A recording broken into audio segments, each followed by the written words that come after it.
Súper. También, a ver, ¿quién estaba ahí? Bueno, Nicolás, por favor. Bueno, yo soy Nicolás Mena, también director de ADIR, uno de los fundadores, junto con varios de los que están aquí presentes. Bueno, soy católico, pero laico, así que vengo en representación un poco de la sensibilidad cristiana. Un gusto estar en este ciclo de conversaciones que tenemos.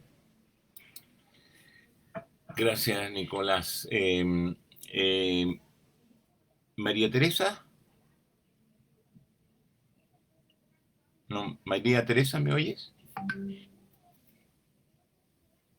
¿No? ¿No me oye María Teresa? Parece que mala señal, no sé si se escucha bien. Ah, ya, no, se oye mal la señal, sí. A ver si la Sí, recupera. Ya. ¿Y Esteban, si te presenta? O ya lo Sí, hiciste. muchas gracias, Omar. Mi nombre es Esteban Quiroz González. Yo soy cristiano evangélico, protestante, de denominación metodista. Soy abogado y, de hecho, también soy candidato o precandidato a la Convención Constituyente independiente, reuniendo firmas en este momento. Gracias. Bueno, y Cristóbal, bueno, para presentarte SAT, al SAT, SAT, SAT está. SAT, perdón, te presentaste, se te Y se ve, presentó no, SAT. se presentó ya. Solo se te ve tu cabeza blanca, SAT, si la puedes bajar la. Bueno, Cristóbal, un gusto que estés con nosotros en esta serie de conversatorios que hemos ido teniendo a través del año pasado y este es el primero del año 2021. Y hemos querido ir insistiendo en la conversación respecto de, en el marco del Chile que soñamos, claramente conectado con lo que esperamos resulte del nuevo contrato social de la Convención Constituyente. eh, y dentro de ese Chile que soñamos, pensar, repensar, reflexionar sobre el Estado laico, ¿no? Que no se juega de manera exclusiva en una definición sobre símbolos o no símbolos en el espacio público, sino que tiene una penetración y un sentido mucho más profundo del que de manera muy simplista muchas veces se analiza el sentido de Estado laico o Estado secular o separación de religión y Estado. Bueno, Cristóbal Belolio es doctor en filosofía política, profesor de la Universidad Alfonso Ibáñez y otras, me entiendo. Y en ese sentido queremos, como ADIR, que se ha constituido en un referente de una plataforma de todas las religiones que se instalan en una mesa común que implica valores comunes, que implica el respeto a la diferencia, que implica atreverse a cruzar el umbral de la tolerancia para llegar a un diálogo, porque la tolerancia no es suficiente en la dinámica de un diálogo más auténtico, eh, que se atreve a exponerse, a dejar el ego, que muchas veces es muy propio de las religiones, y desde la humildad entrar en una interacción de tal modo que levante un diálogo interreligioso que también se constituya en un modelo o un ejemplo o una manera de testimoniar que la diferencia de creencias, no creencias o diferencias culturales en sus raíces confesionales o no, este, son para crecer juntos, no para discriminar, rechazar, excluir, negar.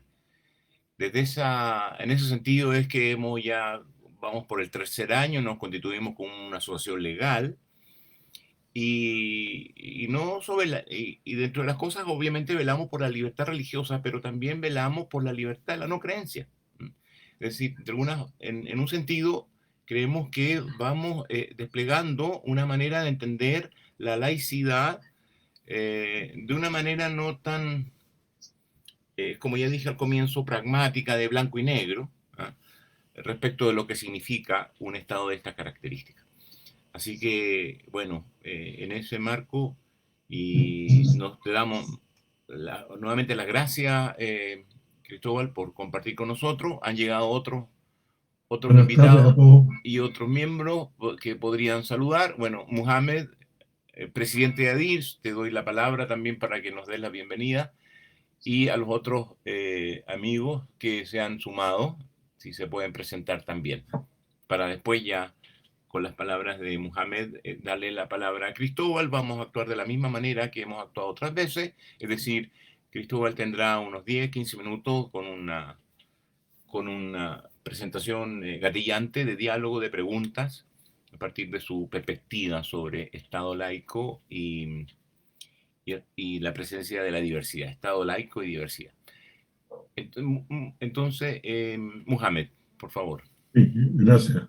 Salam aleikum, la paz para ustedes todos. Bienvenidos todos, especialmente Cristóbal, agradeciendo su tiempo y la disposición de estar conversando con nosotros. Doy una disculpa por mi atraso, pero me superó un poco la tecnología y me costó, digamos, conectarme. Espero que sea tan fructífera esta conversación, esta reunión, como la han sido las otras, y espero que la disfruten como la hemos hecho anteriormente. Así que una bienvenida a todos y a todas, especialmente a nuestro invitado. Muchas gracias. Gracias, Mohamed. Tenemos 3 incorporados más, si se pueden saludar. Si nos pueden saludar, o sea, decirnos su procedencia e identidad. Está Yamil, Helgi y Arturo Coña. Hola, soy Yamil Nostroza, soy santo de los últimos días, de la Iglesia de Jesucristo de los Santos de los Últimos Días, y también soy precandidato como convencional constituyente por el Distrito 20 en Concepción. Muy bien. Gracias por la invitación. Gracias, Yamil, Hola, por estar con nosotros. Sí, Helgi. Hola, soy Helgi Hooks, soy miembro de la Iglesia de Jesucristo de los Santos de los Últimos Días también. Trabajo en el Departamento de Asuntos Públicos de la Iglesia y también soy miembro de ADIR. Y gracias por la invitación y gracias, Cristóbal, por estar con nosotros hoy día. Bien. Arturo. Hola, buenas tardes a todos, a todas. Soy Arturo Coña, representante de la espiritualidad del pueblo mapuche. Gracias, Arturo. Bien. Bien.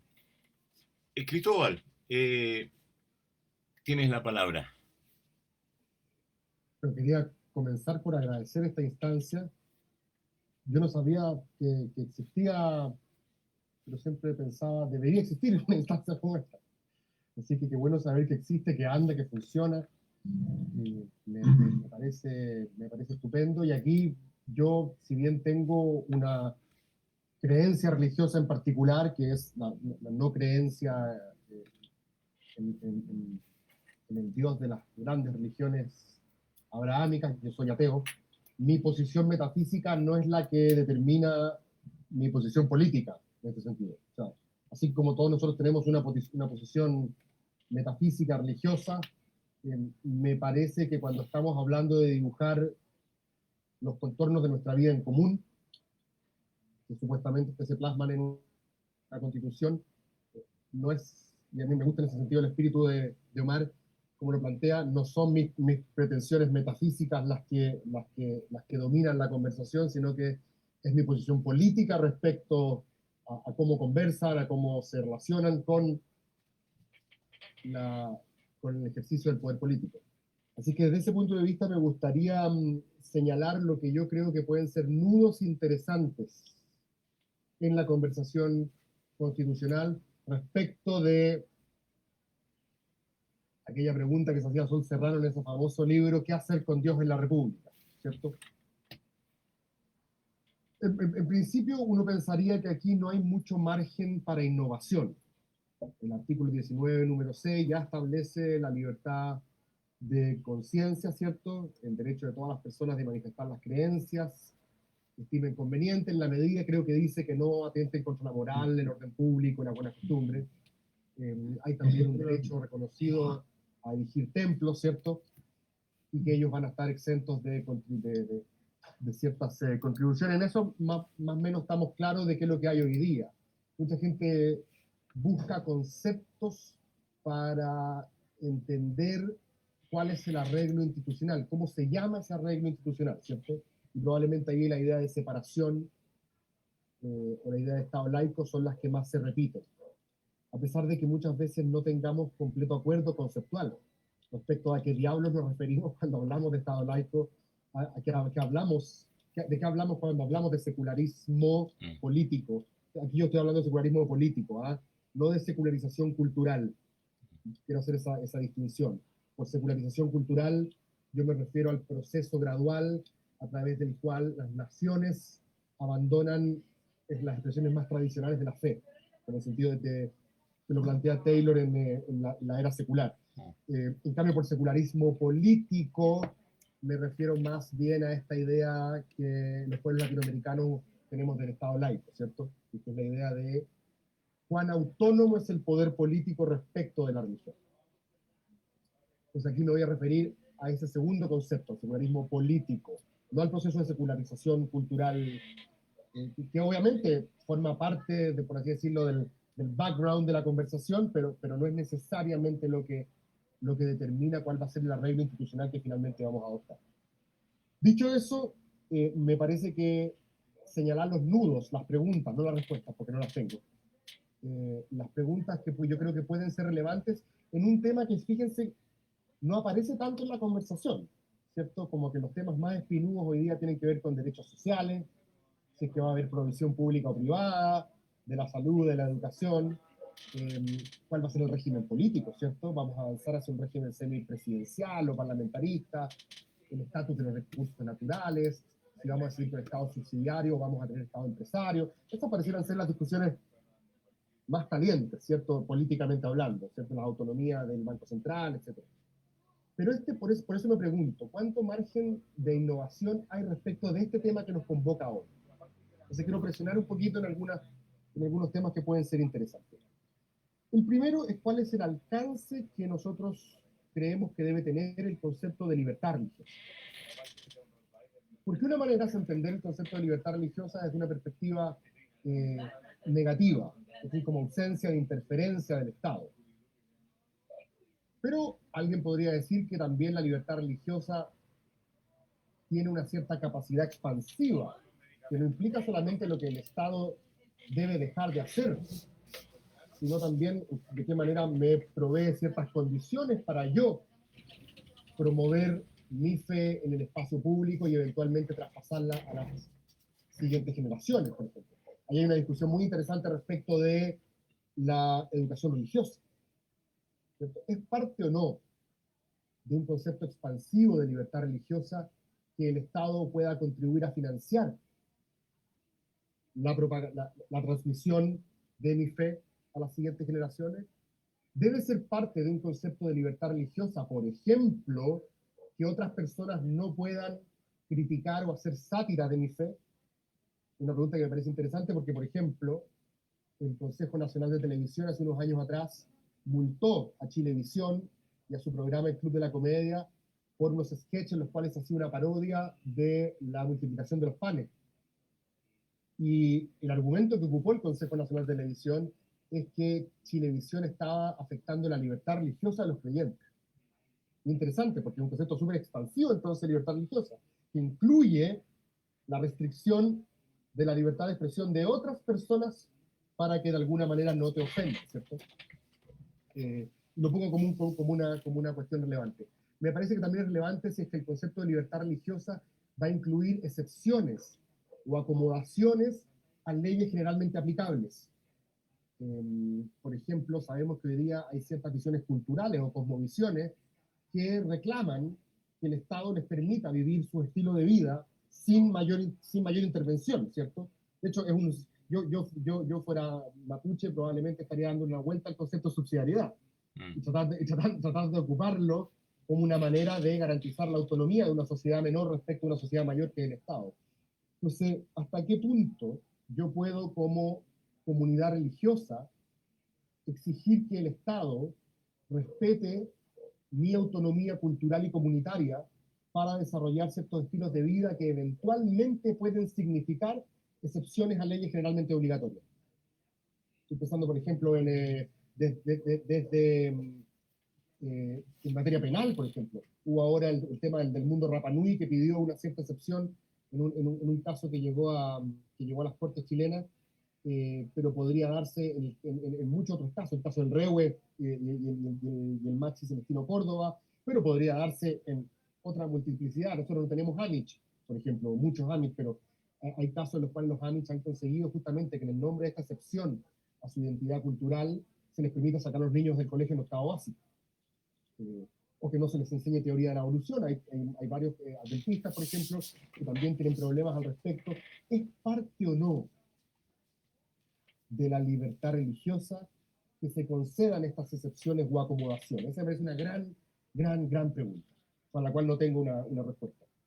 Hay una segunda pregunta que tiene que ver con esta distinción entre, porque ya sabemos que en Chile la fisonomía, el paisaje religioso se ha modificado en los últimos años, en las últimas décadas.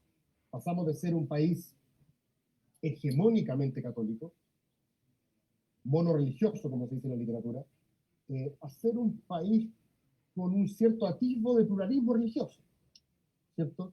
Desde el año 95 a la fecha, los no creyentes han subido del 7 al 35%. Del 7 al 35%, creo que es solo comparable con el cambio que se ha producido en Uruguay y en Estados Unidos. Sobre todo después además de la aprobación de la ley de cultos, la importancia que está teniendo el mundo protestante, el mundo evangélico en general, también es notable. Lo ven ustedes la incorporación de capellanes en el Palacio de Gobierno, en distintas ramas de las Fuerzas Armadas, principalmente gatillado, creo yo, por la tragedia de Antuco. La pregunta es, ¿debe adecuarse la constitución política a lo que Peña llama la constitución como sociológica del país? ¿O no? ¿O debiese ser relativamente indiferente a los cambios en el paisaje religioso? Y esta pregunta me parece relevante principalmente en dos sentidos, porque lo primero, el tema de libertad religiosa, podemos estar más o menos de acuerdo, ¿cierto?, en algunas cosas, pero después decimos, nos gustaría que la Constitución estableciera un principio de igualdad también. No solamente se trata de que cada uno pueda manifestar su culto de la manera que lo estime conveniente o que el Estado te asegure ciertas excepciones, sino que también el tratamiento de las instituciones públicas respecto a las distintas confesiones religiosas debe ser igualitario. Sin duda se ha avanzado en eso desde la ley de cultos, pero es igualitario en todos los sentidos. Imagino que ahí los amigos y las amigas evangélicas tendrán algo que decir, y para qué hablar otras denominaciones que quizás sienten que no están siendo consideradas, ¿cierto? Y ahí viene la gran pregunta. ¿Cómo se asegura realmente un trato igualitario? Uno pensaría que una manera de hacerlo es permitiendo, reconociendo, incluso celebrando la diversidad religiosa dentro de los espacios públicos. Pero ahí la clásica crítica del mundo no creyente especialmente es que cuando tu lema es o todas o ninguna, y se hace empíricamente imposible meterlas a todas, tú puedes celebrar Ramadán, Hanukkah y Navidad, pero quizás no estás celebrando otra serie de expresiones religiosas en el Palacio de Gobierno, como es prácticamente muy difícil reconocerlas a todas, entonces la manera de tratarlas en verdad todas por igual es decir que ninguna, ¿cierto? Eso es una posición. Por supuesto, es la posición que las personas religiosas generalmente no quieren.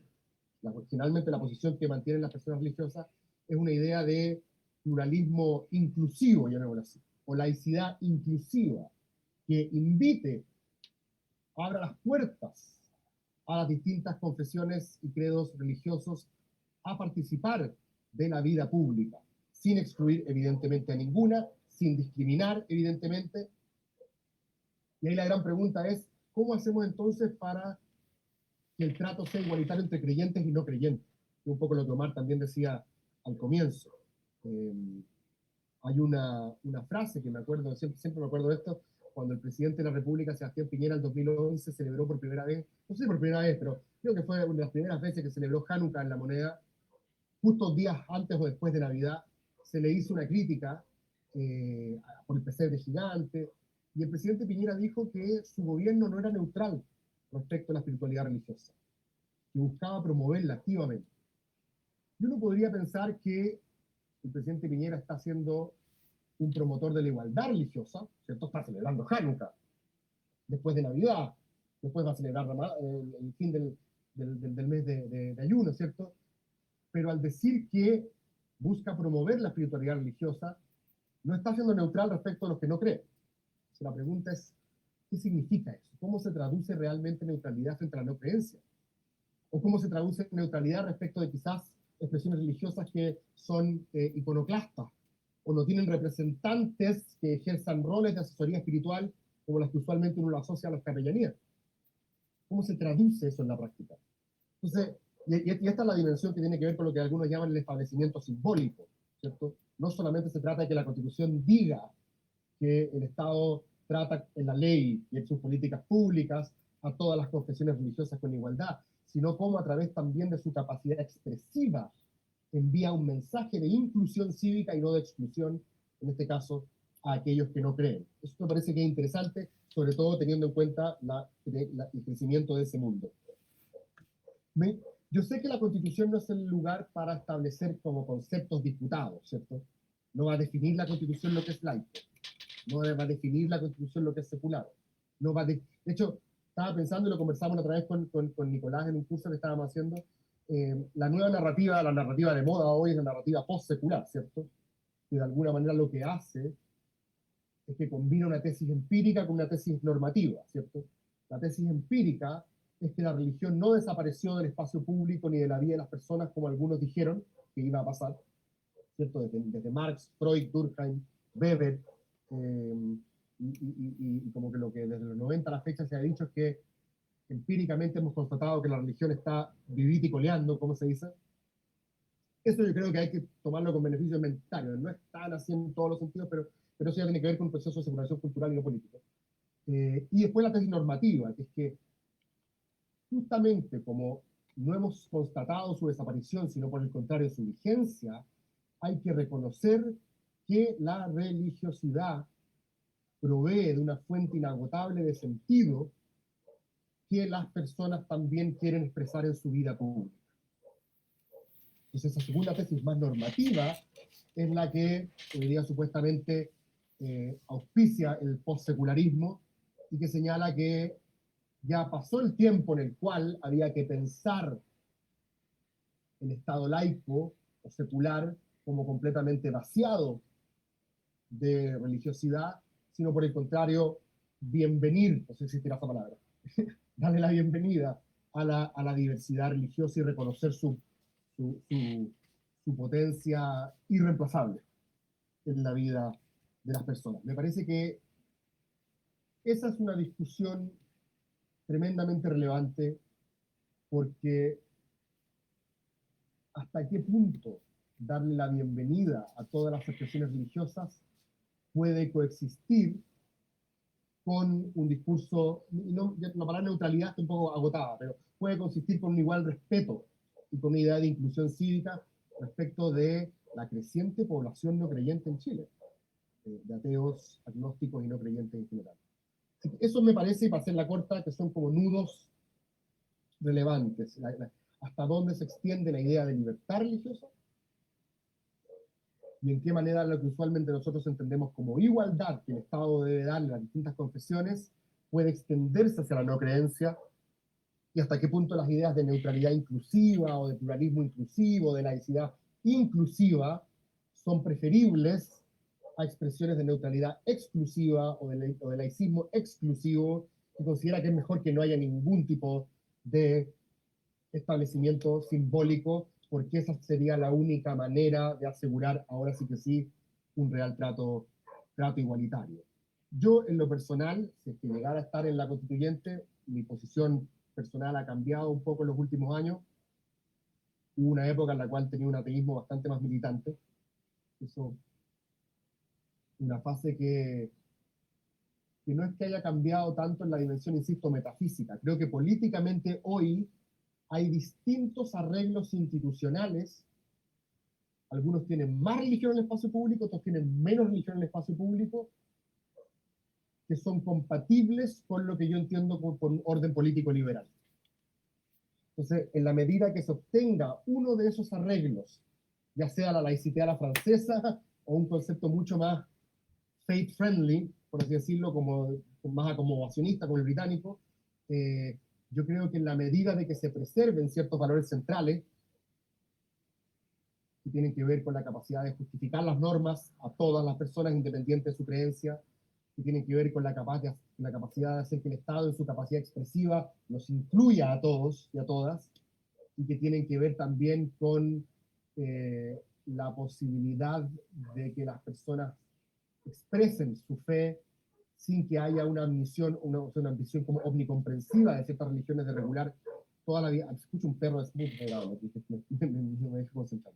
Voy a cerrar la ventana en breve. Creo que esa es una pregunta que queda pendiente. ¿Cuál es el arreglo institucional que vamos a elegir de una variedad de arreglos posibles que son compatibles con un orden político liberal? Esa yo creo que es la pregunta central. Gracias, Omar. Voy a cerrar la puerta. Sí. Gracias, Cristóbal. Perdón. Gracias, Cristóbal. La modalidad ahora es damos la bienvenida a Daniel Duhart, sociólogo de la comunidad Bahá'í. Gracias, Daniel, por acompañarnos. Y de María Teresa Moya, de la comunidad Brahma Kumari.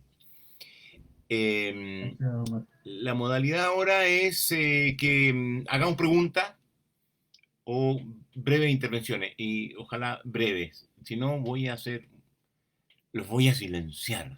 Inflexible. Inflexible. No, para que todos participemos, para que de verdad incluso Cristóbal pueda reaccionar a las preguntas frente a la motivación que nos dejó de estos nudos, a reconocerlos, y que son exploradores de no solo una respuesta, digamos. Eso revela que este tema no se resuelve en un pragmatismo así simplista, digamos. Así que tienen la palabra, la pueden pedir e intervenir. Helgi, adelante. Muchas gracias, Omar.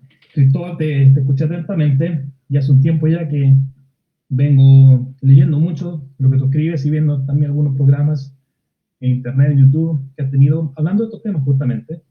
Y en gran parte, en algunas cosas concuerdo contigo, por supuesto, y en otras lo encuentro la mayoría interesante, y en otras tenemos las discrepancias legítimas, por supuesto, de esta situación.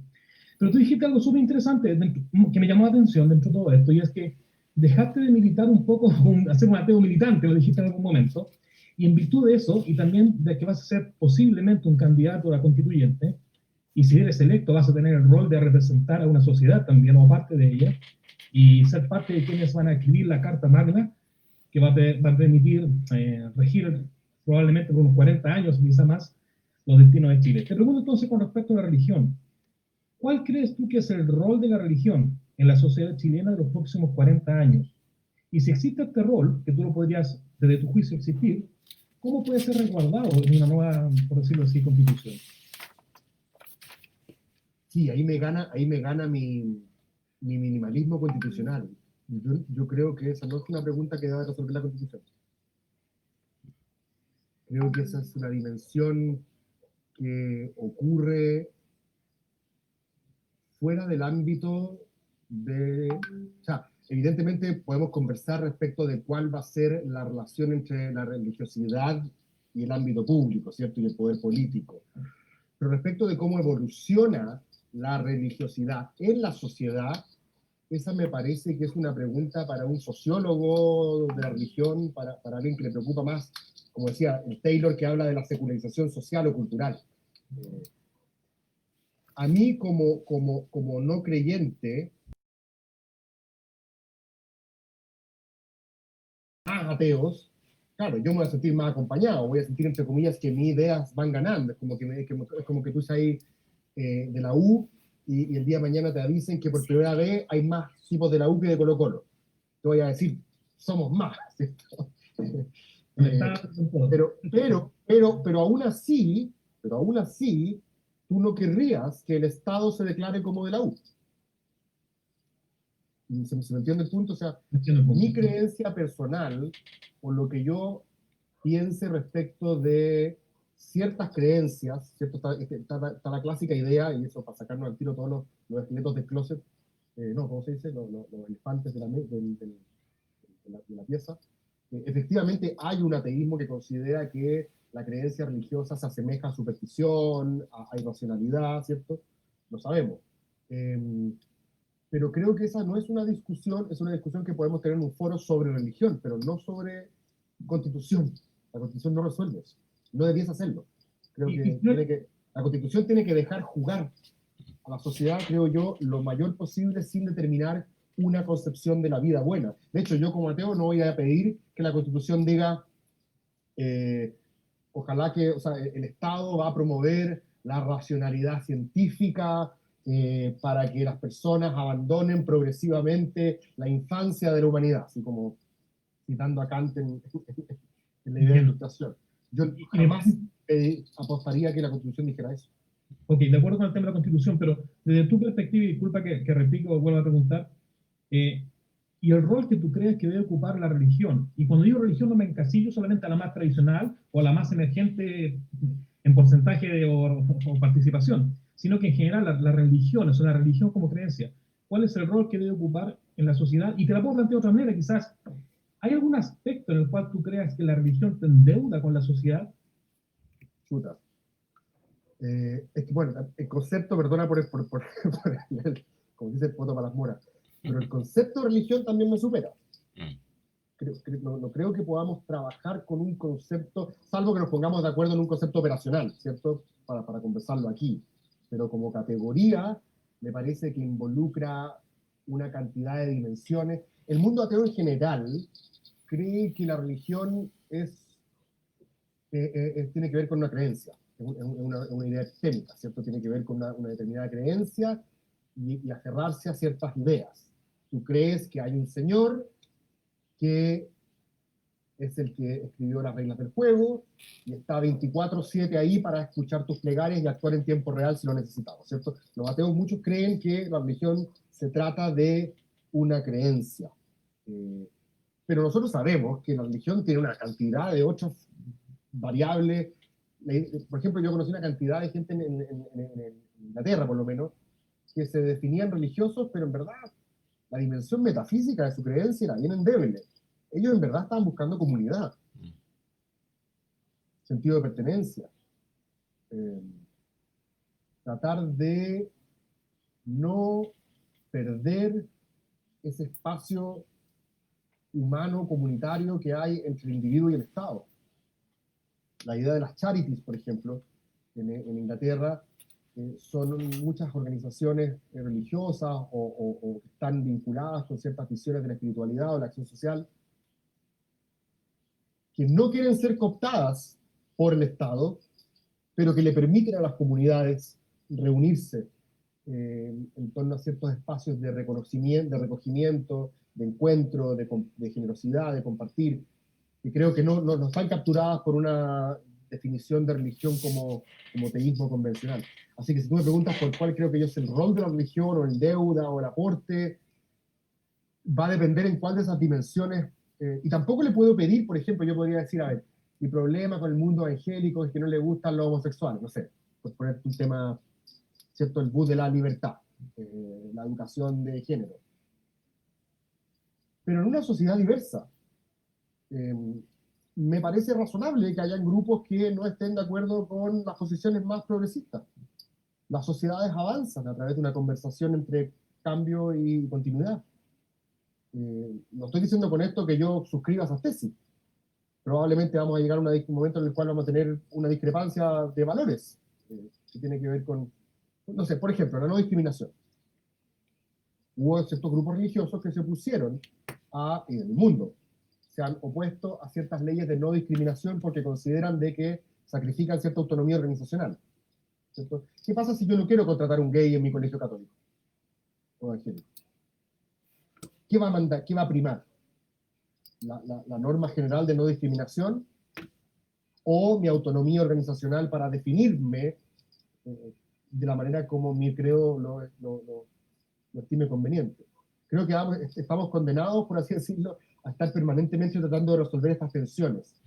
No creo que deban estar resueltas en la Constitución, creo que la Constitución tiene que entregar como los grandes principios al respecto, y y van a tener que ser negociadas en la política democrática. Gracias, gracias Cristóbal. Ha pedido la palabra Daniel Sang y Nicolás Mena. Después Mohamed. Un poquito lo que describías, ¿sí?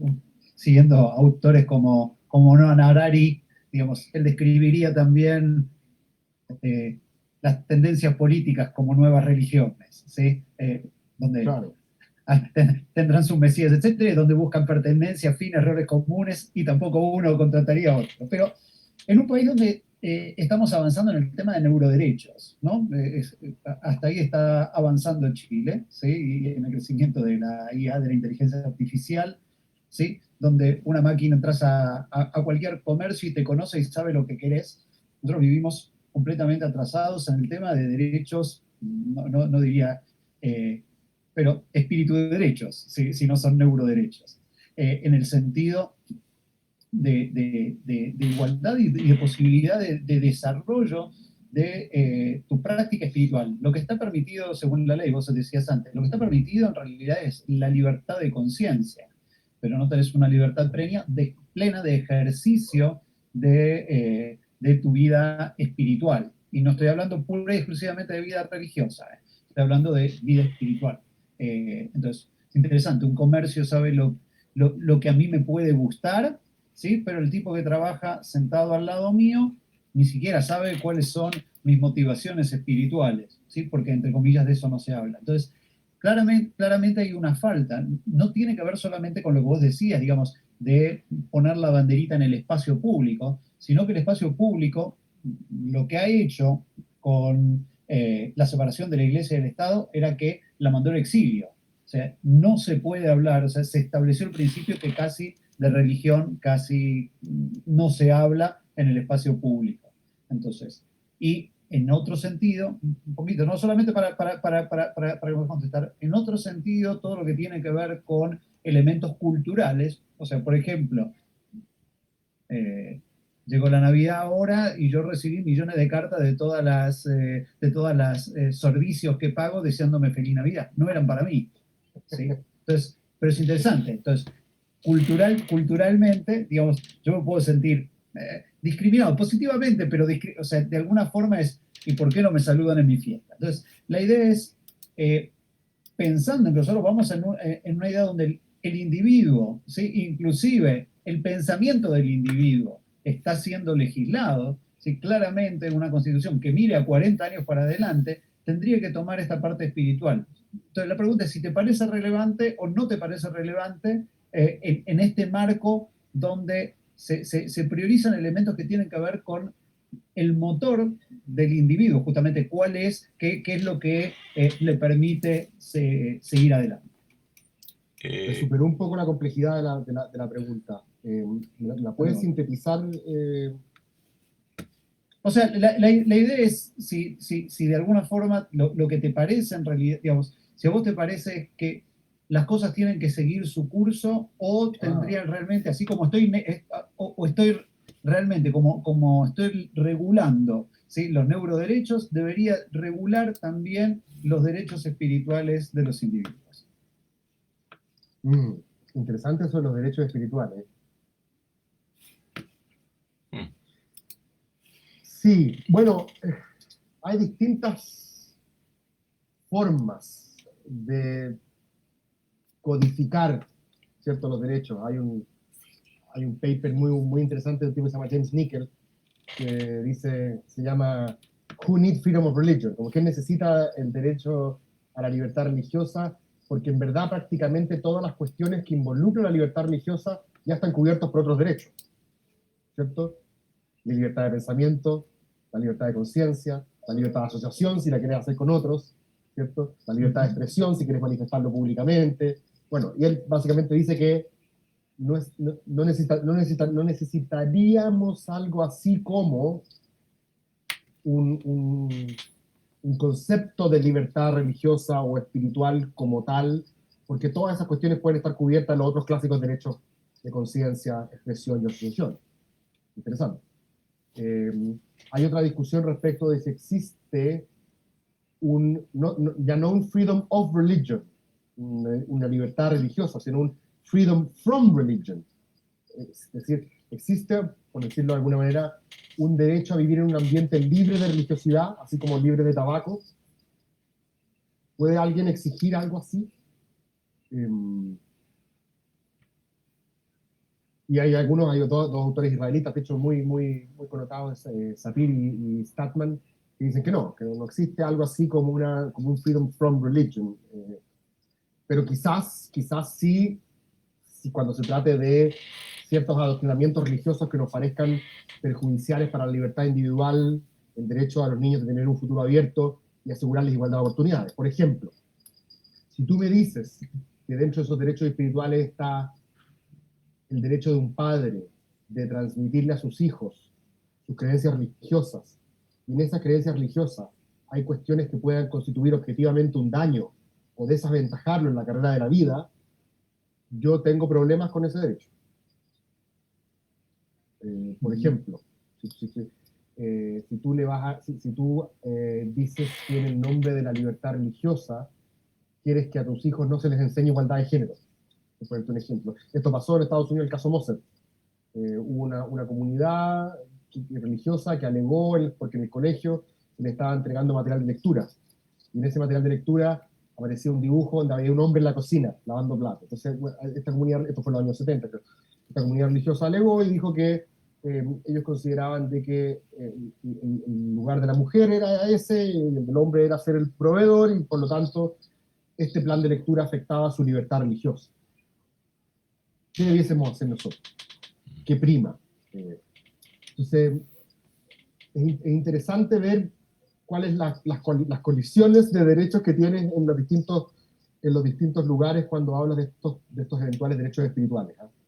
Pero algo así como el derecho a poder desarrollar tu proyecto de vida, que involucra evidentemente una dimensión material, pero fundamentalmente una dimensión espiritual, me parece que debiese estar contenido en una declaración constitucional. O sea, si tú me preguntas a mí cuál sería el artículo que tenía que tener la Constitución, si es que tengo que sacar todo lo demás y me obligan a poner uno, sería algo así como el Estado le reconoce a todas las personas el derecho de poder llevar adelante los proyectos de vida que los motiven, que estimen convenientes, y eso evidentemente involucra la dimensión de la realización espiritual individual y con otros. Bien, gracias.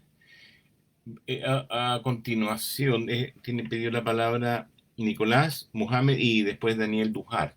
Tal vez si hacen su comentario breve o pregunta y juntamos dos y responde, o juntamos las tres y responde al final Cristóbal, para así no dejarlo sin palabra. ¿Les parece? ¿Está bien así, Cristóbal? Obvio, claro. Bien, entonces Nicolás, Mohamed y Daniel Dujar. Sí, yo quiero darle las gracias a Cristóbal nuevamente por estar con nosotros. Precisamente ADIR es un espacio, como tú muy bien lo decías, que no existía en Chile, pero debía existir. Acá tenemos tal vez la máxima pluralidad de confesiones religiosas con constitución legal en Chile, y eso es para nosotros motivo de orgullo, porque es la única institución de estas características en Chile y de las pocas en Latinoamérica. Y precisamente ahí nace un poco, y perdona que esto no sea una pregunta necesariamente, pero un poco para seguir en la conversación, nace precisamente un poco en pos de lo que tú planteas. Evidentemente aquí encuentran cobijo principalmente las religiones que no tienen el poder predominante culturalmente hablando, no obstante que aquí tenemos a sacerdotes católicos, y con nosotros participan nacionados y la Iglesia Católica oficialmente, pero evidentemente aquí la fuerza la da el hecho de que estén incorporados desde Bahá'í, musulmanes, judíos, metodistas, etc. Y ese crisol nos hace a nosotros ser un espacio de encuentro, pensando un poco en lo que tú decías y cómo lo vinculo con la religión, con lo constitucional. Yo comparto contigo, Cristóbal, que la Constitución no es un espacio para tal vez hacer una especie de decálogo de todas las normas de convivencia que tiene que tener una sociedad. Pero evidentemente que y tal vez usando un término un poco gramsciano, es siempre una constitución, una suerte de una suerte de estructura en donde hay un poder hegemónico, un poder cultural hegemónico que se instala, tanto en el 33 como en el 25, como en el 80, y principalmente en la del 80. Sería tal vez difícil encontrar una norma en donde se hablara de discriminación religiosa en la del 80, pero sin lugar a dudas que hay una serie de normas que de cierta forma establecen un predominio cultural de una forma de entender la cultura chilena, la nacionalidad chilena, la espiritualidad del chileno, de la nación chilena, de la república chilena. Desde cuestiones tan simples como decir que el núcleo fundamental de la sociedad es la familia, ¿por qué tiene que ser la familia?, hasta cuestiones vinculadas con derecho al trabajo, con el derecho a la educación, para qué decir. O sea, ha sido una discusión precisamente por el tema de la provisión con recursos públicos de instituciones privadas y para qué decir también en la salud y instituciones vinculadas, creo, religiosos. Entonces, aquí tal vez la discusión, Cristóbal, podría darse respecto a qué tipo de Estado laico vamos a configurar.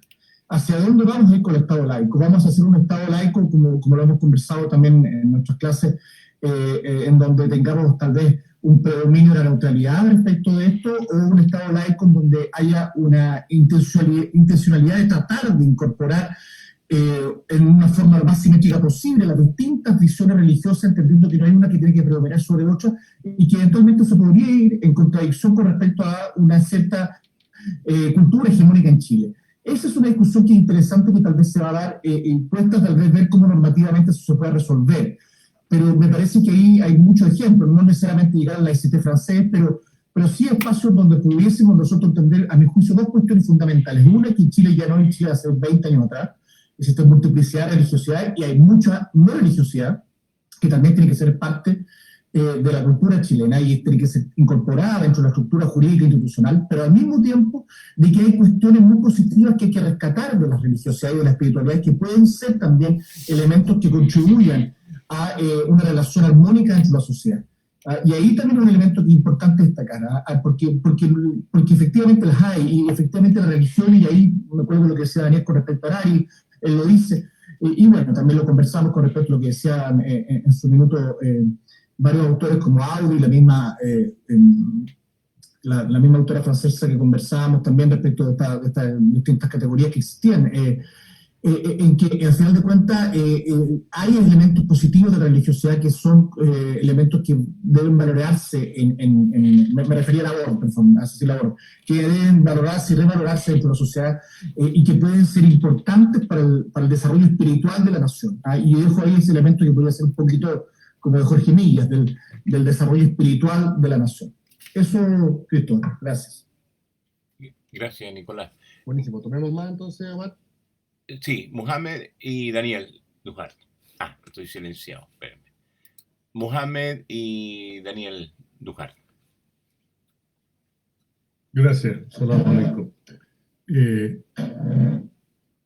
Creo que es interesante lo que hemos oído y pienso que es muy respetable lo que creemos y lo que no creen, ¿no? Somos iguales. Creo que el sol nos ilumina a todos por igual, ¿no? Y una constitución es como una camisa, ¿no?, que entra en un pueblo, en un país, y esa camisa lleva a todos dentro, ¿no? A algunos les puede apretar la camisa y a otros no. Creo que es importante lo que acaba de mencionar Nicolás, que las religiones aportamos valores morales y espirituales que una sociedad necesita, ¿no? La pregunta es, y creo que la hizo ya Cristóbal, que hasta dónde podemos hilar fino con lo que a mí como musulmán me preocupa y que a lo mejor a una persona de otra religión no le interesa o lo desconoce, ¿no? Y voy a hablar de los derechos de ser sepultado sin cajón, ¿no? Los derechos a que la mujer se cubra el cabello, los derechos a que nuestros hijos sean circuncidados, etcétera, ¿no? Entonces hay mucha gente que desconoce esas normas y como las desconoce, no las respeta o no las considera importantes. Y así puedo mencionar otras particularidades que tienen otras expresiones de fe. Entonces, una sociedad que tiene que convivir con estas diferencias debe tener un ente regulador que le permita que sus diferencias no sean un obstáculo para esta convivencia que merecemos, ¿no? Eso.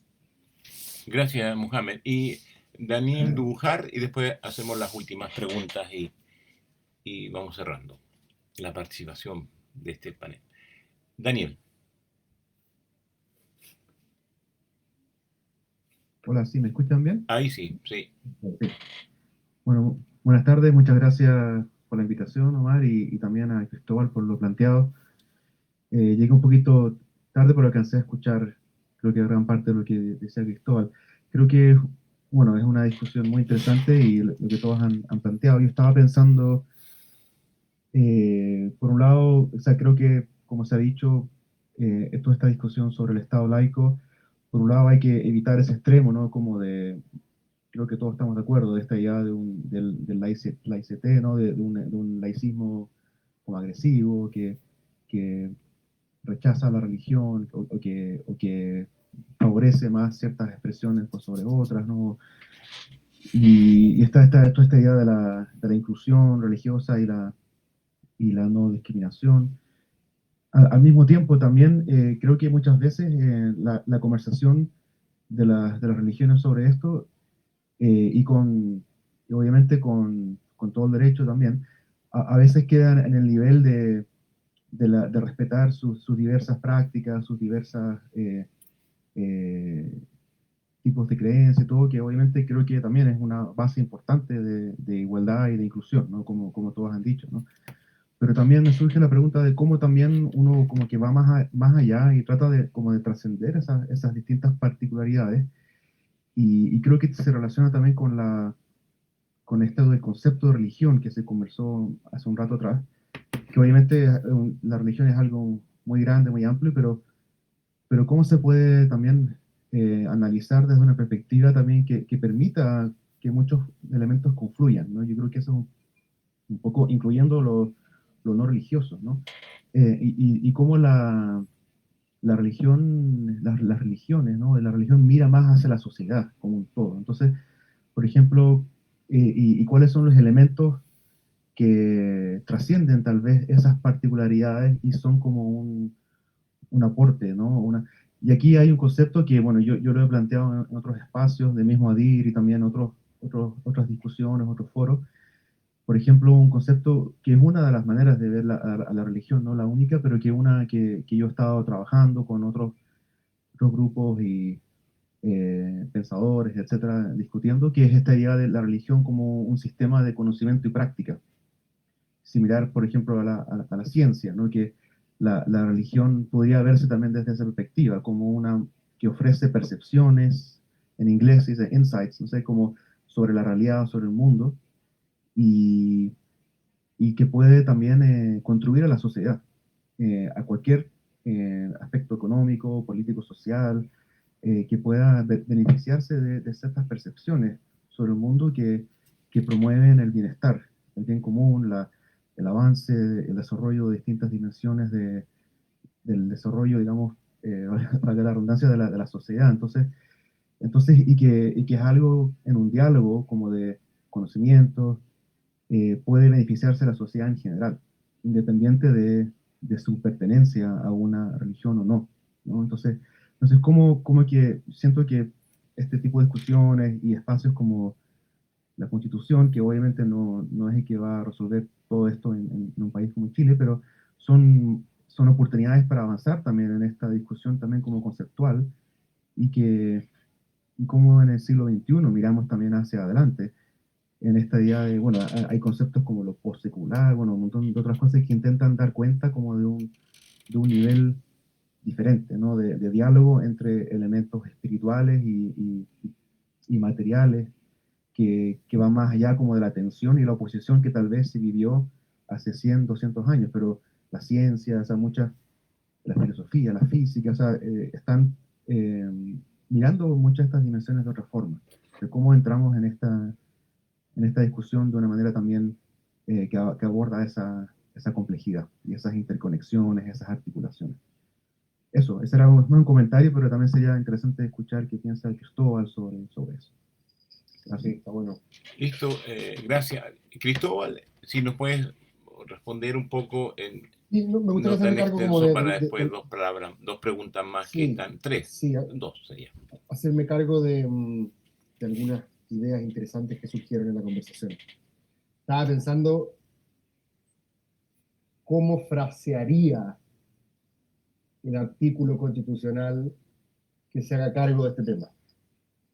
Y probablemente sería algo así como el Estado reconoce, ¿cierto?, el derecho de todas las personas de profesar su culto de forma individual y colectiva, ¿cierto?, en su foro interno, pero también poder expresarlo, trata a todas las denominaciones religiosas con igualdad, se lo diga, y al decir todas, hay un reconocimiento implícito del pluralismo religioso. Y valora, y ahí yo diría que como ateo, sería como la mayor concesión que yo creo que estaría dispuesto a negociar, a conversar, a abrirme a la posibilidad de ser persuadido, porque yo por lo menos creo que esta circunstancia deliberativa sirve para que persuadamos y seamos persuadidos. Y que dijera algo así como, las trata todas con igualdad y valora un poco el aporte de la religiosidad en la vida de las personas. Y después, sin prejuicio de lo anterior, las instituciones del Estado no van a expresar preferencia ni favoritismo respecto de la creencia y la ausencia de creencia. De una manera que cubra, por así decirlo, el reconocimiento al aporte de estos insights religiosos que decía Daniel en la vida de las personas, tanto individual como colectiva, que asegure la igualdad frente a todas las religiones, pero que establezca que las instituciones del Estado no pueden hacer favoritismo, ni siquiera aunque sea ecuménico. A mí no me gustaría vivir en un Estado donde el gobernante dijera, no, si ya avanzamos en materia de igualdad, mira, para mí evangélicos, católicos y musulmanes son lo mismo, pero los ateos no, esos se van al carajo, no. Como John Locke decía en la Carta de la Tolerancia, que no se podía confiar en los ateos. No me gustaría que se generara esa especie de creencia de que la igualdad entre las confesiones religiosas es a lo máximo que hay que aspirar. Yo creo que también hay que aspirar a que el tratamiento de las instituciones del Estado sea igualitario, imparcial y con el mismo respeto respecto a aquellos que no creen. Eso es lo que yo voy a ir a, por así decirlo, si es que voy, llego y gano, que es más peludo, no sé si es que se puede, con la cantidad de candidatos que hay. Ese sería como, y de hecho, en mi decálogo, si el día de mañana entrego un panfleto, va a estar algo como eso. O sea, y es normal que no esté en otras, porque es un tema que me ha preocupado más a mí, y tiene más que ver también con mi... Así que si es que ven ahí ustedes alguna vez mi decálogo Estado laico, que se entienda que es como esta norma, y estas conversaciones ayudan mucho, ¿cierto? Uno piensa más en colectivo, mejor que solo, a ir puliendo cuál sería como la fórmula. Decía Mohamed dos o tres temas que me parecen súper interesantes, porque la pregunta es esa casuística, esos casos, mencionar el caso del entierro, mencionar el caso del velo, mencionar el caso de la circuncisión, ¿cierto? Es súper interesante saber bajo qué principios son los que deberían entregarnos las coordenadas para resolver esos casos, ¿cierto? En la Constitución no está la casuística, en la Constitución están los principios, ¿cierto? Que debiesen iluminar a la norma para resolver estos casos, ¿cierto? Que debiesen entregarle mandatos a la judicatura para resolver estos casos cuando se presentan controversias. Para mí el caso del derecho a ser enterrado como uno estime conveniente, o el caso de ocupar los símbolos religiosos que uno estime conveniente, quedan completamente subsumidos en un concepto de libertad religiosa amplio. O sea, no veo que haya que avanzar más allá en ese sentido. Y como en Chile no tenemos esa fijación republicana a la francesa, de que el velo de alguna manera estaría conspirando contra la lealtad que tenemos que tener a la patria, y como liberal también me parece un poquito violento esto que se le tenga que decir a la gente cómo vestirse. Me parece que eso debería quedar subsumido dentro de un principio de libertad religiosa amplia. Distinto el caso de la circuncisión. Que sea distinto no significa que tiene que ser resuelto en forma distinta. Distinto en que creo que al afectar derechos de terceros, podría tener que ser resuelto con otra legislación, o sea, con otro principio. O mejor dicho, la colisión de principios se hace más evidente. En el caso del entierro, en el caso del velo, no veo una colisión de principios muy relevante. No estoy diciendo con esto que la exista necesariamente en el caso de la disposición, digo que podría haberla. Y si es que la hay que estar atento a eso. Te pongo un ejemplo. Imagínate yo pertenezco a una comunidad ¿cierto? Musulmana que quiere que la comida sea halal, ¿cierto? O judía que quiere que la comida sea kosher. Y eso involucra, hasta una conversación que supuestamente ustedes ya todos conocen, un cierto nivel de sufrimiento animal que es incompatible con ciertas reglas de protección a los animales, ¿cierto?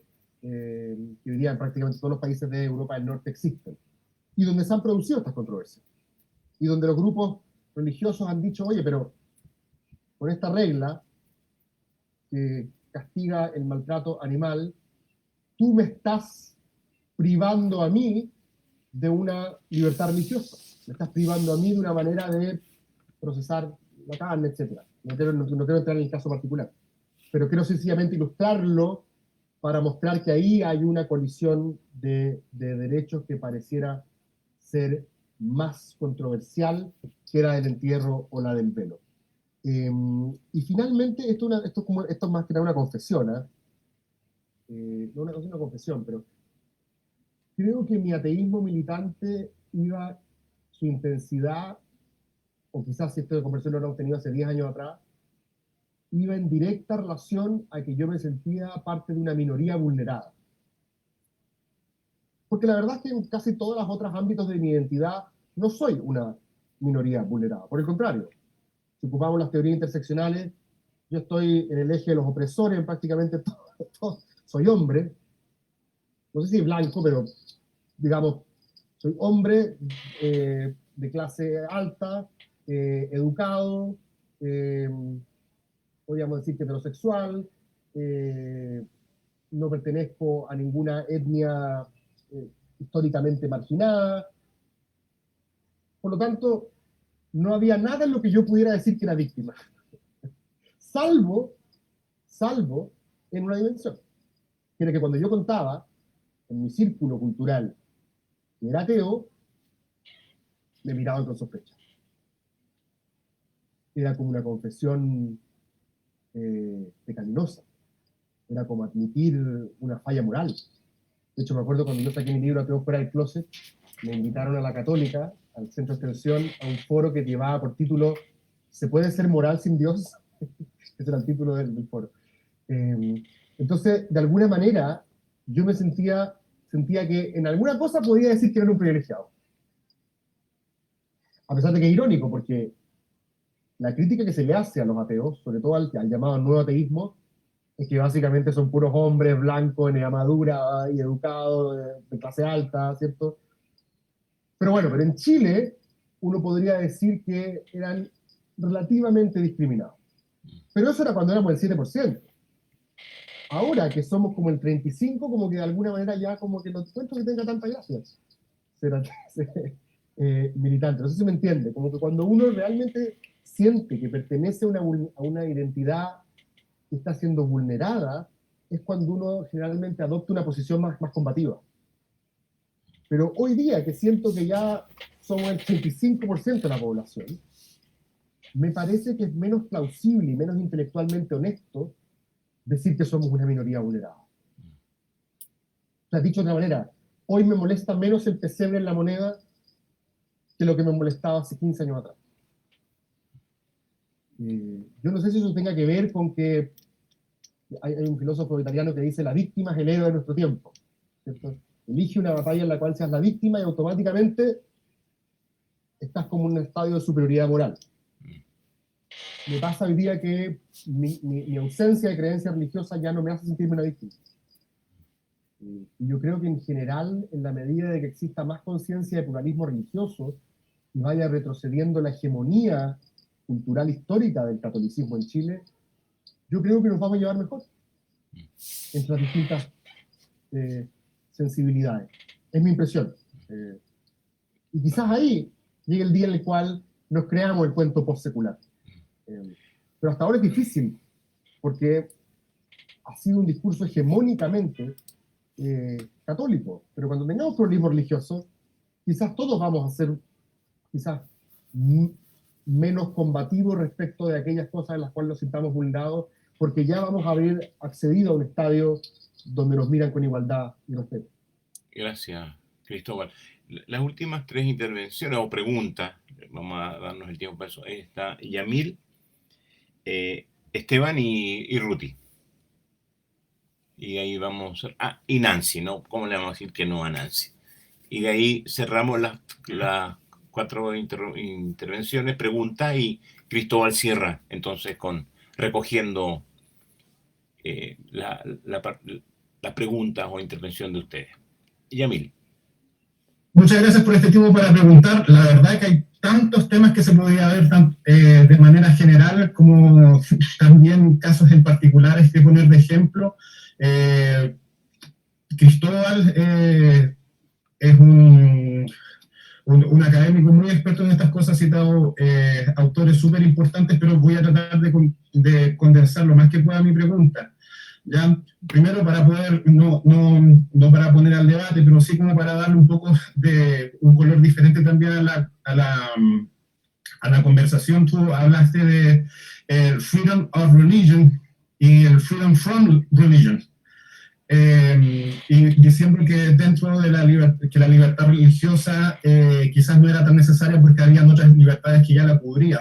Quizás sea necesario pensarlo desde otra manera. Por ejemplo, en Estados Unidos, cuando se estableció y llegaron allá fue principalmente por motivos de búsqueda de libertad religiosa, se desagregó la libertad de una manera diferente. Desde la libertad de religión hubieron muchos pensadores que lo hicieron desde ahí a que eso también involucra la libertad de expresión, eso también involucra la libertad de conciencia, y de ahí salieron las otras libertades. Por eso algunos llaman la primera libertad, la libertad religiosa, pero solamente como para mencionarlo. Tú habías mencionado a un autor, Robert Aury, que hablaba sobre la neutralidad de parte del Estado. De aquí, para poder ser una neutral pero inclusivo, es una tarea muy difícil porque hay que incluirlos a todos y uno por uno, y eso es algo que tú decías, Cristóbal. También el otro extremo es no incluir a nadie. La pregunta va aquí, para ti es más fácil no incluir a nadie, pero ¿qué crees tú que es lo mejor incluso en la sociedad chilena? Hacer una neutralidad, tratando de incluir a todos, equivocándonos quizás, teniendo que modificar esta inclusión a medida que va pasando el tiempo, o no incluir a nadie. Esa es la pregunta. Gracias. Gracias, Yamil. La anotaste, Cristóbal, ¿cierto? Bien. Esteban, Ruti y Nancy. Dale, Esteban.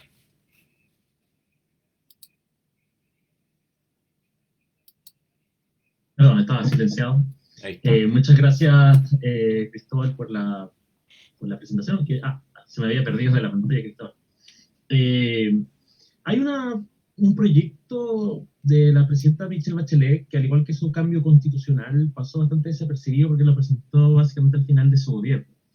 Esto está relacionado con lo que es la reforma de la ley 19.638, que es la ley de culto, el cual ella, o los creadores del proyecto, finalmente la presidenta Bachelet, establecen un principio muy interesante, no en la Constitución, por cierto, sino que en este proyecto de ley, en que establecen un principio de laicidad y lo definen. Ya las nuevas técnicas legislativas tienden a establecer principio, una mirada muy dworkiana del derecho, y a definirlos para generar un sentido más programático del derecho. Y ahí hablan de este principio de laicidad. No lo tengo literal ahora, pero más o menos lo que dice es el respeto de la autonomía de cada parte, el Estado y las iglesias. Es decir, marca una separación, pero un respeto de autonomía y una colaboración entre ellas en lo que refiere al bien común. ¿Ya? Esa es la definición que Michelle Bachelet, como proyecto, propone de laicidad, lo cual, de haberse aprobado, de haberse discutido, hubiese sido una cuestión realmente muy interesante respecto del futuro de la libertad religiosa. Yo quisiera, a mí en lo personal me parece que va en el camino como de un laicismo más positivo, más de reconocimiento, ¿no? Así que quería preguntarte cuál es tu opinión. A mí me agrada esta idea y hacer un pequeño matiz, porque mire, a pesar de la ansiedad que tú y yo y otros tendremos como candidatos constituyentes a decir una postura que deje contento a todo el mundo para cuestiones que son realmente difíciles y que los filósofos han debatido por 500 años. Hay que simplificar. Ayer Esquella trató de explicar académicamente el tema de la autonomía y la propiedad de los cuerpos y no lo explicó bien y lo hicieron peor. Así que sí, no es Exacto. fácil. Exacto. Incluso para ustedes que vienen de la academia, ya aterrizar esto en la arena política es muy difícil. Entonces, a mí me llama la atención este tema sí, entiendo la imposibilidad programática porque no pueden todas, entonces ninguna. Ya creo que podría ser un poquito más atendible, sobre todo considerando que hay religiones que, de hecho, no les interesa ese reconocimiento público, ¿no? Por ejemplo, y puedo equivocarme, no sé, quizá los testigos de Jehová, quizá la Iglesia de Jesucristo de los Santos Últimos Días, la Iglesia Evangélica Pentecostal, que pueden, aquí hay un miembro de esa iglesia, así que lo podría explicar mejor, pero que proclamaron, por ejemplo, una apoliticidad, una neutralidad política en muchas de sus confesiones o de su teología, ¿no? Pero a mí me llama la atención respecto del ateísmo, cuando el ateísmo reclama, o la no religiosidad, digámoslo de manera mucho más amplia, reclama que hay una discriminación hacia ellos desde que no se les incluye en la esfera de la espiritualidad o de la religión. ¿Por qué? Porque si lo tratamos de comparar, aunque la religión puede ser muy sui generis, pero de alguna manera, cuando nosotros establecemos, por ejemplo, otro derecho como la libertad de expresión, y establecemos, por ejemplo, evidentemente, y todas las personas se expresan, ¿no? Bueno, es difícil encontrar una persona que opte por no expresarse, pero supongamos que inventemos que existe una persona que no se quiere expresar en absoluto, ¿no?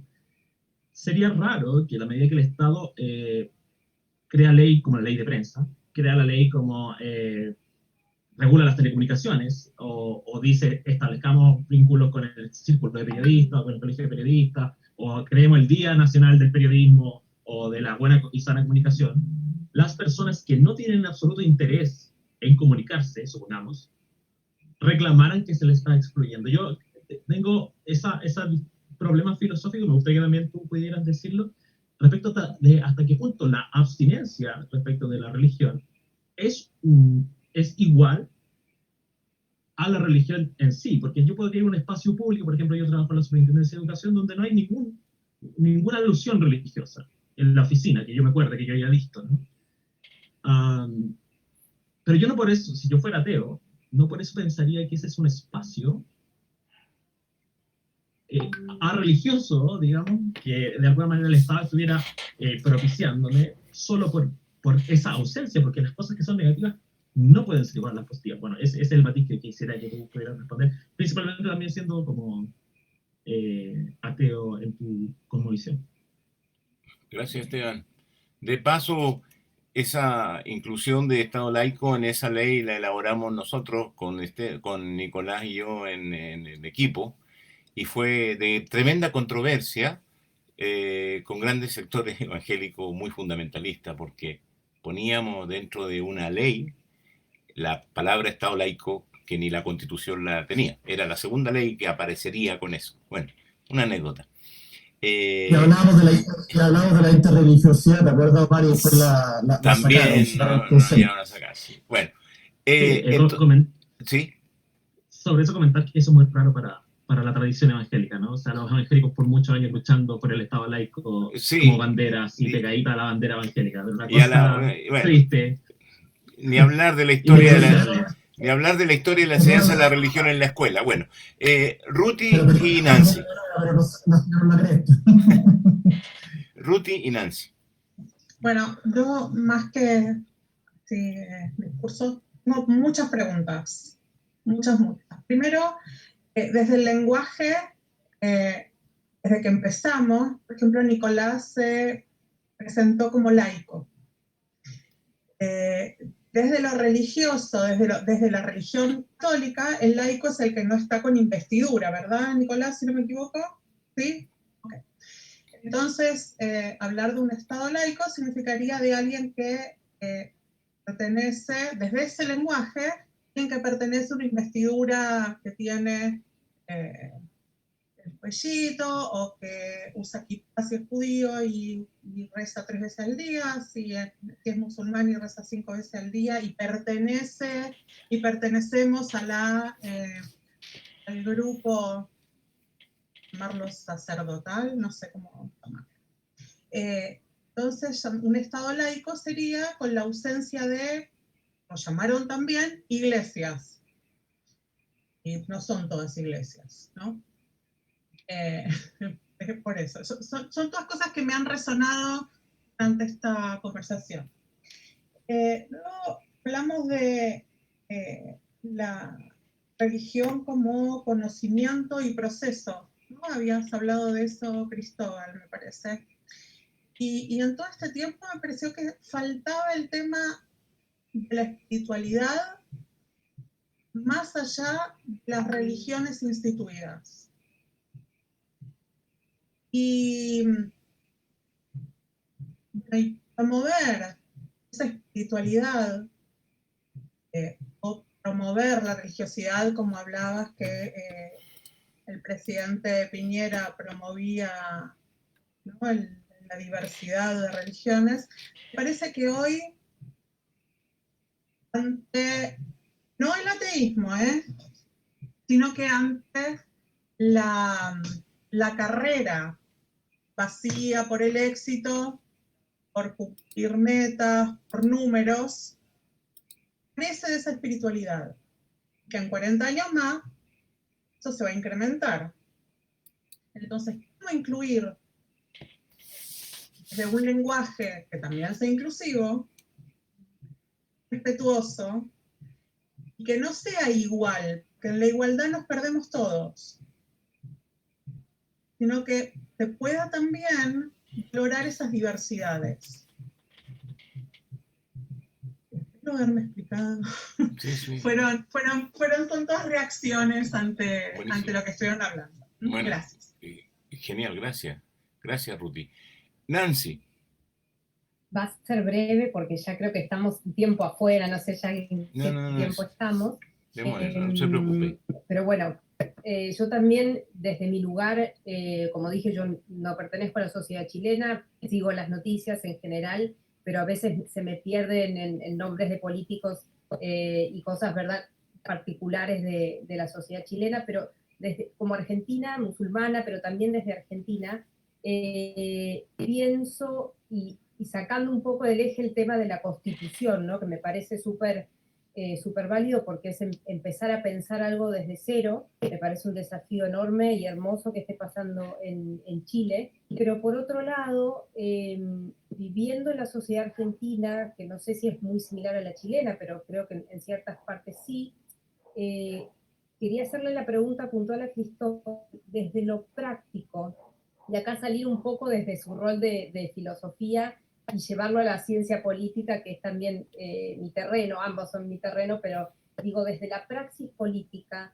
¿cómo se puede pensar, crear esta constitución, esta forma nueva de pensar la sociedad chilena, de pensar la laicidad, pero sin perder de vista las presiones, digamos, las pujas de poder que existen también? En el caso de Argentina, por ejemplo, la Iglesia Católica tiene mucha injerencia digamos, en lo decisional, en lo político. Y voy a un caso práctico, que es la educación. La educación católica en Argentina está financiada a veces enteramente, escuelas 100% financiadas por el Estado. Y cuando uno piensa en un Estado verdaderamente secular o verdaderamente laico, y esta separación de decir, bueno, finalmente el Estado no va a financiar más la educación católica, por decirlo de alguna forma, cualquier político argentino dice, bueno, pero si no financiamos la educación católica, las personas que acuden a esa escuela, que no necesariamente son católicas, se van a ir a la educación pública, nos va a colapsar la educación pública, que en Argentina es gratuita, ¿verdad? O sea, cosas de la praxis política. Una cosa que es muy válida, pensar filosóficamente la Constitución, pero a la hora de poder adaptarla a las necesidades de la sociedad chilena, ¿eso piensas que se podrá hacer, que habrá dificultades, que las pujas de poder o las presiones aflorarán? Esa es mi pregunta, básicamente. Gracias. Gracias, Nancy. Bueno, Cristóbal, tienes tu gran capacidad de síntesis, estas tremendas preguntas. Quería partir con la pregunta de Yamil, porque en principio yo te diría que yo estoy más inclinado hacia formas de laicidad, neutralidad, como le quieras llamar tú, más, siempre lo estuve, ¿cierto? Más excluyentes, es decir, todas o ninguna, ya que no se pueden todas, ninguna, ¿cierto? Eso era como lo que tú planteaste. Pero últimamente me he dado cuenta de la debilidad del argumento de la imposibilidad práctica, y probablemente justo contra lo que está diciendo Nancy, como filósofo político.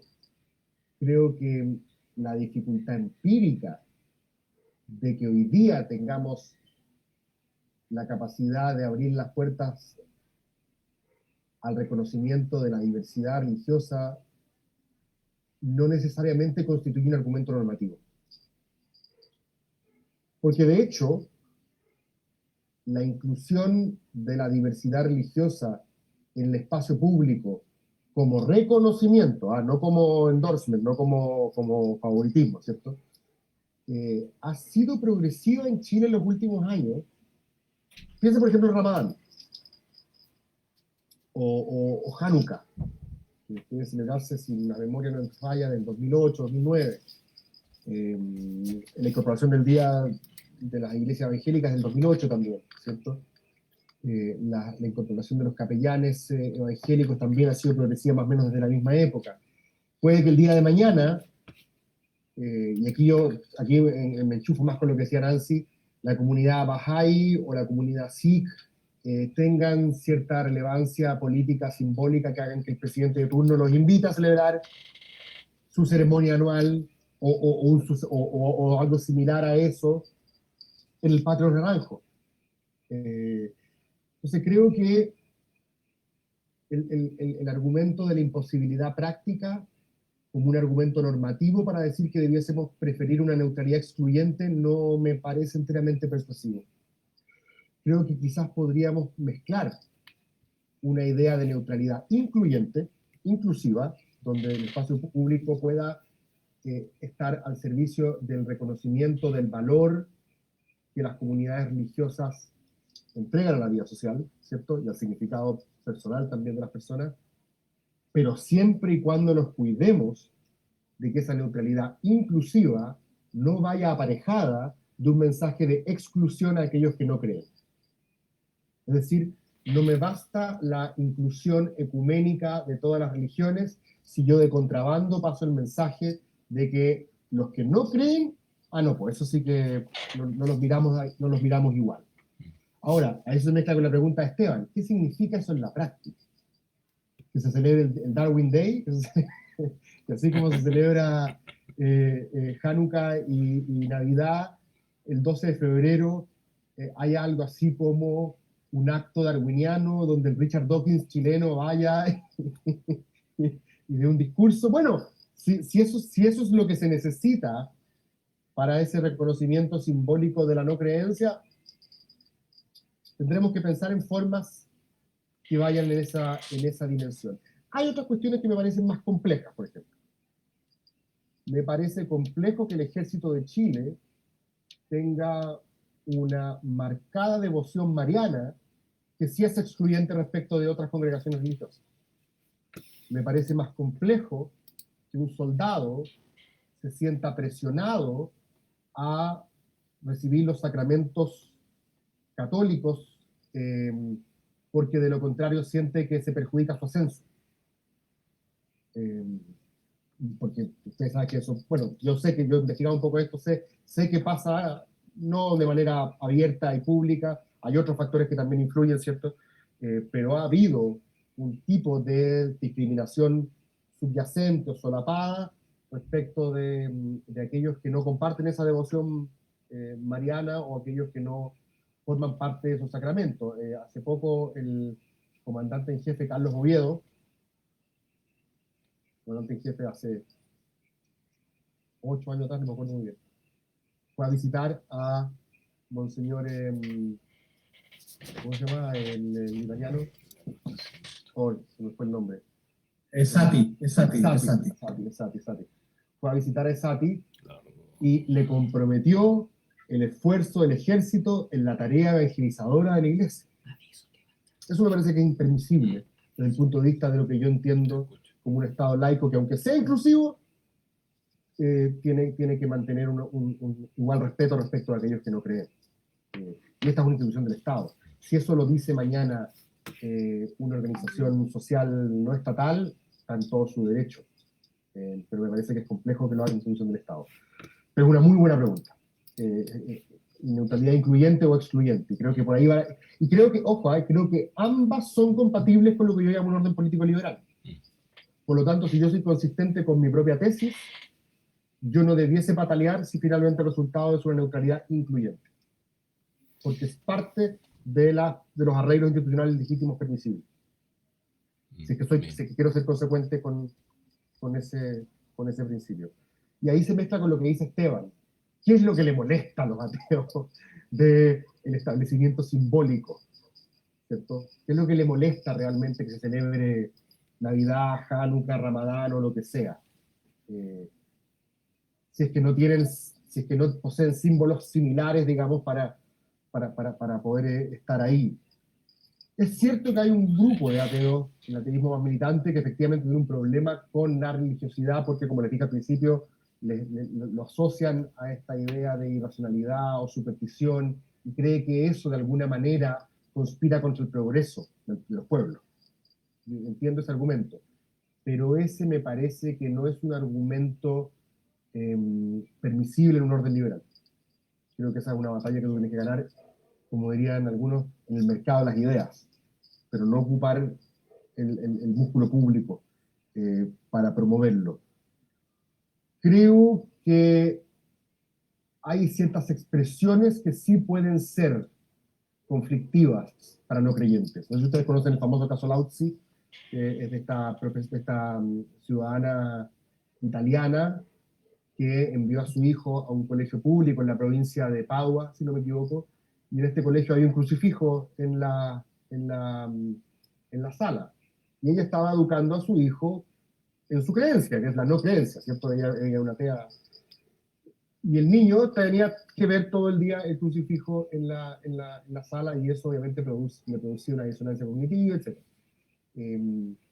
Yo creo que ahí yo entiendo el reclamo de esa comunidad. Pero lo que me ha pasado últimamente, que estoy reexaminando el caso del pesebre en la moneda, es que creo que depende de cuál sea el criterio que ocupemos. Si el criterio es de neutralidad estricta, uno podría decir que en la medida de que la no creencia no puede representarse de la misma manera en el espacio público, sobre todo en un espacio público tan importante como el Palacio de Gobierno, que supuestamente encarna la igualdad de ciudadanía, entonces no debiese haber pesebre. Pero si lo miro bajo otro criterio, que es este de secularismo más mínimo, Nicolás Mena mencionaba a la Cécile Laborde, que es la que expone esta tesis hace poco, lo que a mí me debería importar es que se preserve un valor central para el Estado liberal, que es la inclusión. Es decir, que el Estado no entregue mensajes de exclusión cívica, donde le diga a unos que son de primera clase y a otros que son ciudadanos de segunda clase. La pregunta es, ¿envía el pesebre un mensaje a los no creyentes de que son ciudadanos de segunda clase? Y mi respuesta ante eso es que yo creo que no. Yo creo que no. Yo creo que no tiene ese potencial excluyente, no envía ese mensaje, justamente porque hoy los ateos no me parece que sean esa comunidad vulnerable. Y creo que eso no tiene que ver solamente con la religión, sino que tiene que ver con distintas marcas de identidad vulnerables. ¿Y por qué históricamente ha sido la religión, o el ateísmo en este caso, la ausencia de religión, la que se ha quejado, o la minoría religiosa, los disidentes religiosos, los que se han quejado del establecimiento simbólico? Porque en muchas sociedades, históricamente, la identidad religiosa ha funcionado como una línea divisoria de aguas entre ciudadanías de primera y segunda clase. Lo ha sido en Irlanda, lo ha sido en la India, lo ha sido en Chile. Una pregunta creo que vale la pena, pero yo por lo menos hoy siento que si es que el criterio es de inclusión cívica, yo no puedo decir como ateo que el pesebre en la moneda me esté diciendo que yo soy un ciudadano de segunda clase. Me parece que es implausible argumentar eso. Por lo tanto, tengo menos problemas con el pesebre en la moneda bajo ese criterio que bajo un criterio de neutralidad estricta. Perdón por haber sido tan académico en la discusión, pero creo que depende mucho de cuál es el principio con el cual quieres resolver el caso. Finalmente, me encantó lo de la definición de laicidad que me contaron de la ley del proyecto Bachelet, porque hay una discusión conceptual, que bueno, la conversamos con Nicolás hace poco en un curso, entre qué diablos significa laico y qué diablos significa secularismo, que para estos efectos los voy a ocupar como intercambiables, ¿vale? Laicidad lo ocupamos más en latino, ¿cierto? Porque ocupamos la expresión francesa. Secular es la expresión que ocupan más en el mundo anglosajón, pero para estos efectos se refieren a lo mismo. Y hay una discusión que me parece muy interesante, por lo menos en lo conceptual, a los que les interese se las recomiendo, que se pregunta si acaso, cuando uno dice Estado secular o Estado laico, ese secular o laico es moralmente neutro o incorpora en sí mismo una carga de evaluación positiva. ¿Qué quiere decir esto? Si es moralmente neutro, significa que lo secular puede ser bueno o malo. Y lo secular solamente significa ausencia de religión. Hay ausencia de religión en el Estado de Estados Unidos, ¿cierto? La cláusula del Establishment Clause, ¿cierto? No habrá ninguna ley de inspiración religiosa, pero tampoco se establecerá, o sea, no se establecerá ninguna religión oficial. Pero se permite la libertad de culto, ¿cierto? Estados Unidos es un país vibrante desde el punto de vista de cómo la gente practica su fe. Pero también es secular Alemania comunista, que perseguía la religión. También es secular la Unión Soviética. También podríamos decir secular Cuba, o sea, regímenes hostiles a la religión también son seculares, si es que tú defines lo secular meramente como autonomía de lo político respecto de la religión o como ausencia de religión. Pero hay otros, como Taylor, de hecho, como Bargava, o como veo que lo trataron de hacer en la ley nueva, que de alguna manera incorporan en la noción de secular valores positivos. Entonces, por ejemplo, Taylor tiene un paper muy interesante que dice ¿por qué necesitamos una redefinición radical de secularismo? Y él dice que secularismo debe ser entendido como un régimen que asegura libertad religiosa, igualdad de cultos, respeto a la diversidad, incluyendo a los que no creen. O sea, todo lo bueno lo mete en el concepto de secular. ¿Me cachan ahora lo que significa un concepto neutro y un concepto moralizado? Entonces es una buena pregunta eso. Va a tener que definir la nueva constitución. Si la constitución nueva dice Chile es un estado laico, seguramente va a tener que decir, coma. Por laico entendemos, y ahí tendremos que tener una definición neutra o una moralizada. Hay gente que no le gustan las definiciones moralizadas, como Bill Gramy, Tariq Mudud, ¿cierto? Sebastián Ruda tiene un paper colombiano sobre esto porque dice que es tramposo, porque dice que la Unión Soviética era secular. O sea, si tú dices que todo lo bueno es secular, o todo lo bueno es laico, ¿qué era la Unión Soviética? No era laica entonces, porque no aseguraba libertad religiosa, no trataba con igualdad a los creyentes, y decir que la Unión Soviética no era laica, dicen algunos, es como decir, ese concepto ya no sirve para nada. ¿Me cachan la tensión que hay ahí? Me parece que es súper interesante. Respecto, y para terminar, del punto que hacía Ruti, yo creo que perfectamente esa especie de artículo que yo inventé rápidamente podría decir que se reconoce la igualdad a todas las confesiones religiosas organizadas y sensibilidades espirituales en general. No creo que haya que corporativizarlo en iglesias. Es un buen punto. Uno podría ocupar un lenguaje mucho más flexible desde el punto de vista organizacional y no referirse a iglesias propiamente tal. Eso pues podría hacerlo en ley de culto para organizar cómo uno se va a certificar, ¿cierto? Cómo uno consigue la personalidad jurídica, derecho público, pero esa es otra discusión. Es un muy buen punto eso que tú señalas. Y respecto a lo que dice Nancy, finalmente, de cuánto juega la muñeca política aquí, ¿cierto? ¿Quién presiona más, quién presiona menos? Hay muchos que dicen que si el presidente Piñera no hubiese tenido un judío practicante como ministro de Interior en su primer gobierno, jamás habíamos tenido una menora instalada, a pesar de que ya habían algunos avances con Bachelet 1, o que si no hubiésemos conocido como crece el mundo evangélico gracias al censo, jamás se habrían accedido a los beneficios de reconocimiento que han tenido. Es evidente que no todo esto es filosofía política normativa, y que hay una dimensión empírica de presión que afecta la discusión. Ahora, también es cierto, por lo menos en un país como Chile, no sé cómo será en Argentina, que a todo esto tiene un país católico, apostólico y romano según el artículo 2 de la Constitución. O sea, en el caso chileno, hay muchas personas que también lo de la educación religiosa está muy vinculada también a la capacidad de excluir a aquellos que no tienen poder adquisitivo de ciertos círculos culturales. Se mezclan ahí ciertas discusiones. Yo, por ejemplo, que soy ateo, puede que quiera poner a mi hija en San Ignacio porque me queda al lado, porque los jesuitas son relajados y porque le va a asegurar un mundo de conexiones y contactos que la va a dejar bien instalada en la vida, por ejemplo. Entonces, y el argumento también de una persona religiosa es que si tú me quitas el financiamiento, por ejemplo, la subvención para mi proyecto particular religioso, en el fondo estás condenando a que solamente los ricos, los que mandan a sus hijos a colegios privados, son los que pueden transmitir la fe a sus hijos.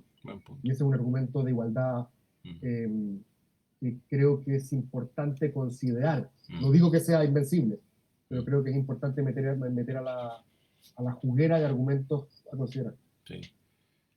Oye, bueno, se nos fue el tiempo, nos extendimos un poco más, pero la verdad era como para seguir, porque quedaron muchas cosas ahí, gatillando más preguntas y más reflexiones. Y perdón por no haber entregado respuestas, sino que abrir más preguntas. No, pero de eso se trata, porque como dijimos al comienzo, este tema no se resuelve en un párrafo de una constitución o de una mera discusión. La verdad que nosotros hemos instalado la dinámica de la interreligiosidad conectado con la interculturalidad y nos parece que ese es un camino que hay que recorrer. Me parece que ese es un camino de la inclusión real y total, donde la pluralidad no la descubrimos nosotros, sino que la pluralidad nos descubrió a nosotros. Y ese es el compromiso del Estado. Bueno, la verdad que hay tremenda riqueza. Te agradecemos mucho, Cristóbal, y a todos los que participaron. Gracias, Nancy, por conectarte desde Argentina y tu aporte desde el movimiento Ismet musulmán. Gracias, Ruti, gracias, Esteban, a los que, y a mí, los que han estado por primera vez con nosotros. Arturo, ahí nos escuchamos, la voz de la sabiduría ancestral será para otra oportunidad, Arturo Coña. Así que, y también a la voz desde la India, de las tradiciones hindúes, que entre ellas los Brahma Kumaris, representados por María Teresa. Así que damos muchas gracias a todos y todas por este encuentro. Queda grabado para que lo vamos a repetir. Y sigamos en contacto, si quieren representantes de la espiritualidad no religiosa. Pero las tenemos, los tenemos. Hay miembros de ADIR que son agnósticos o no creyentes, pero validan su propia espiritualidad desde sus valores y así la de los otros. Oye, y bienvenido, Cristóbal, si quieres firmar, te mandamos sigamos conversando esto porque en la constituyente este va a ser un tema que, va a ser un tema. Al principio no es muy caliente hoy día, va a llegar un minuto en el cual va a haber que discutirlo, conversarlo y son cosas que van a ir saliendo de estas conversaciones. Exacto. Y bueno, gracias nuevamente, un verdadero gusto y seguimos conectados, tal vez pasando el verano, para seguir con estos diálogos que esperamos sean vinculantes con nuestros constituyentes. Los queremos ver ahí, Esteban, Yamil, Cristóbal. Ya, chao, que estén muy bien. Gracias. Amén. Chao, muchas gracias. Chao, muchachos. Chao. Carlos.